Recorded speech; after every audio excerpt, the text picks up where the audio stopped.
The Lost World by Sir Arthur Conan Doyle. Recording by Thomas Riley. The Foreword. Mr. E.D. Malone desires to state that both the injunction for restraint and the libel action have been withdrawn unreservedly by Professor G.E. Challenger, who, being satisfied that no criticism or comment in this book is meant in an offensive spirit, has guaranteed that he will place no impediment to its publication and circulation. Chapter 1. There are heroisms all round us.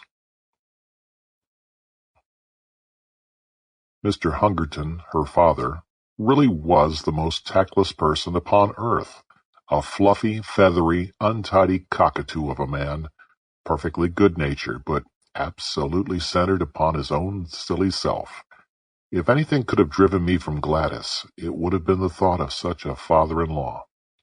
I'm convinced that he really believed in his heart that I came round to the Chestnuts 3 days a week for the pleasure of his company, and very especially to hear his views upon bimetallism, a subject upon which he was by way of being an authority.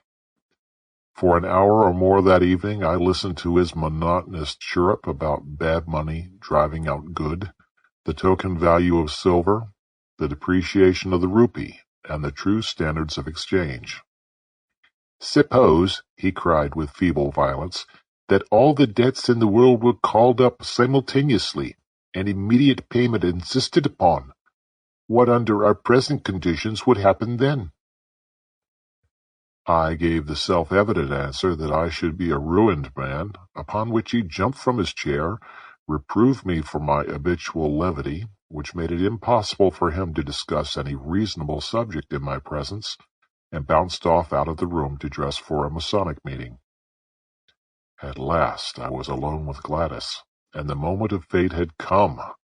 All that evening I had felt like the soldier who awaits the signal which will send him on a forlorn hope of victory and fear of repulse alternating in his mind. She sat with that proud, delicate profile of hers outlined against the red curtain. How beautiful she was, and yet how aloof!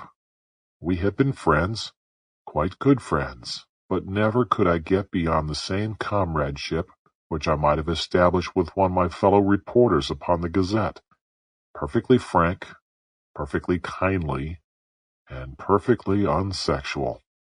My instincts are all against a woman being too frank and at ease with me. It is no compliment to a man. Sample complete. Ready to continue?